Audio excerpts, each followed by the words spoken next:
राष्ट्र कवि कहते हैं, राम तुम्हारा चरित स्वयं ही काव्य है। कोई कवि बन जाए सहज संभाव्य है।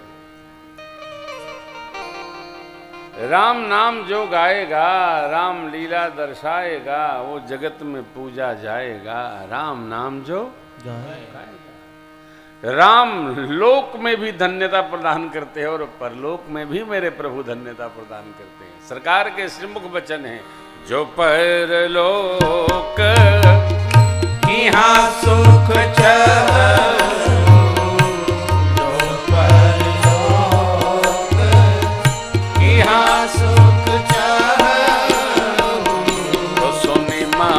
बचन हृदय दृढ़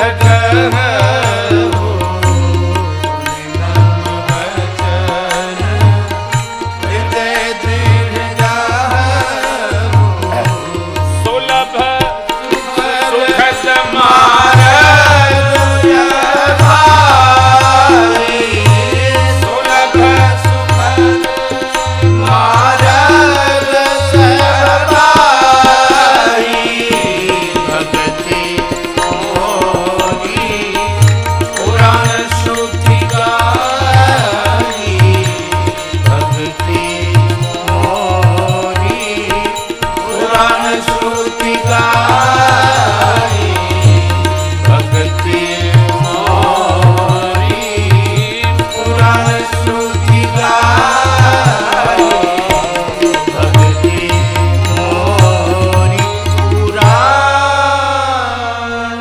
सुखद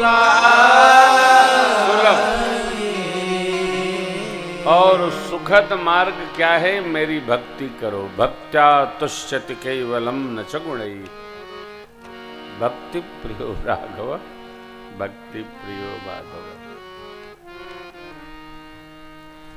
विवाह के पश्चात मनुष्य सुख में रम जाता है। सनातन के सदग्रंथों में ऋषि मुनियों ने स्पष्ट कहा है, ये जो गृहस्थाश्रम है ये परमार्थ यात्रा की प्रवेशिका है। जीवन में परमार्थ करना हो, इसके लिए गृहस्थ आश्रम में प्रवेश करना अनिवार्य है। क्यों? बिना अर्धांगिनी के आप स्वाहा नहीं कह सकते। बिना अर्धांगिनी के आप किसी सत्कर्म में गति नहीं कर सकते। बिना अर्धांगिनी के आप पितृऋण से ऊर्ण नहीं हो सकते। अब मनमुखिया हैं तो बात अलग है, चाहे जैसे रहिए, चाहे जैसे कहिए, खाइए डुकिया बनाइए, खाइए पीजिए और आनंद मनाइए। हमारे पूज्य ब्रह्मचारी जी श्री राम अयोध्या जी 60-65 वर्ष की अवस्था में अग्निहोत्र स्वीकार करने के लिए विवाह किए।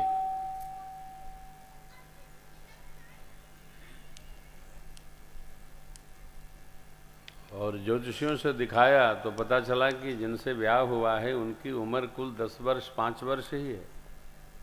फिर वो माता जी महाप्राण कर गई।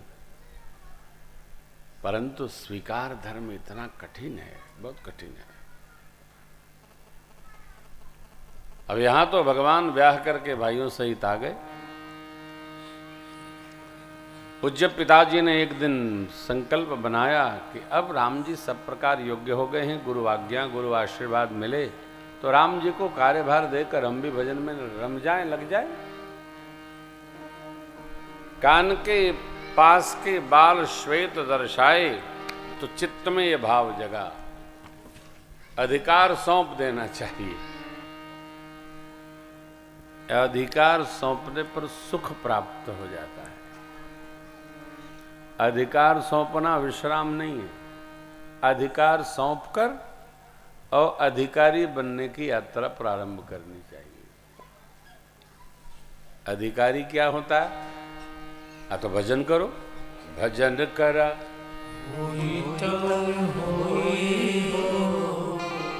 जगतिया में कोई नहीं अपना, भजन करा होई तवन होई हो, जगतिया में कोई नहीं अपना। वृद्धावस्था में भजन करने का स्वभाव हो गया तो अगला बचपन भी भजन में ही हो जाएगा। सभी संत मुनि ऋषि साधक गण यही कहते हैं कि अंतिम चरण में भगवत स्मरण बनते रहना चाहिए। और ये भी बात बड़ी कठोर है, अंतिम कब है इसका पता नहीं। धरती पर शायद ही कोई ऐसा व्यक्ति है प्यारे जो मरना चाहता हो।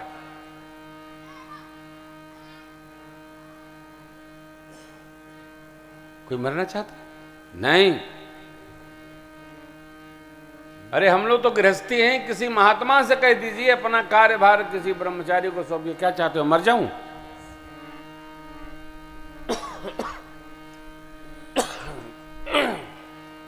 हमारे चाहने से कोई थोड़ी मरेगा, मरना ही पड़ेगा, क्योंकि मरना जीवन का प्रथम सत्य है। जीना सत्य नहीं है, जाना सत्य है। अब कौन कैसे जाएगा ये बड़ी विचित्र घटना है।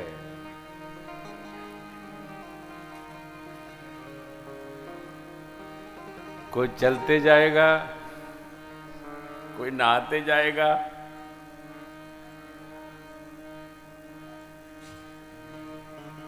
कोई सोते जाएगा, कोई अस्पताल जाते जाते रास्ते में चला जाएगा।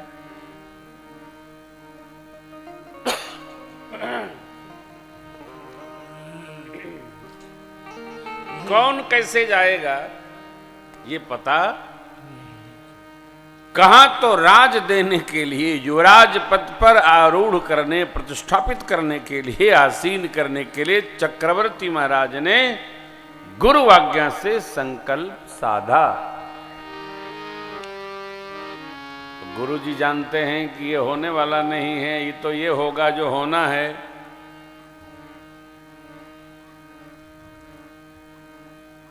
गुरु वशिष्ठ जी त्रिकालज्ञ हैं,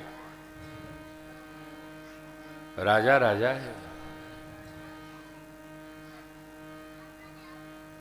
अनेक घटनाएं आप देखते होंगे, सुनते होंगे। गुरु जी जानते हैं होई का। परंतु जैसे चक्रवर्ती जी महाराज ने भाव रखा, गुरुदेव ने कहा बेग विलंब न करी नृप, साजिय सबुई सुदिन सुमंगल तब राम हो ही बेग विलंब न करिए, बेगी शीघ्र करिए, देर न करिए। परंतु 14 घंटे का मुहूर्त प्रभात बेला उषा काल में भगवान विवस्वान के पावन सन्निधि में आपके कर कमल से राम जी के माथे पर तिलक होगा। प्रभु हमारा भाव ऐसे आप जैसा उचित समझे। गुरु जी सब जानते हैं। कई बार आपने देखा होगा ज्योतिषी लोग जो फलित ज्योतिष बताते हैं, वो जानते हैं कि ऐसा होगा, फिर भी बताते नहीं है। काहे नहीं बताते? क्यों? वो जानते हैं मनुष्य के कान सुन नहीं सकते। हमारे कान हर घड़ी, हर क्षण, हर व्यवहार में सकारात्मकता ही लेकर बैठता है। सकारात्मक लेके बैठते हैं। क्या सुनना चाहते हैं? जो हम चाहते हैं वो हो। वो तो भगवान भोलेनाथ की लीला है कि जो वो चाहते हैं वो हो जाता है।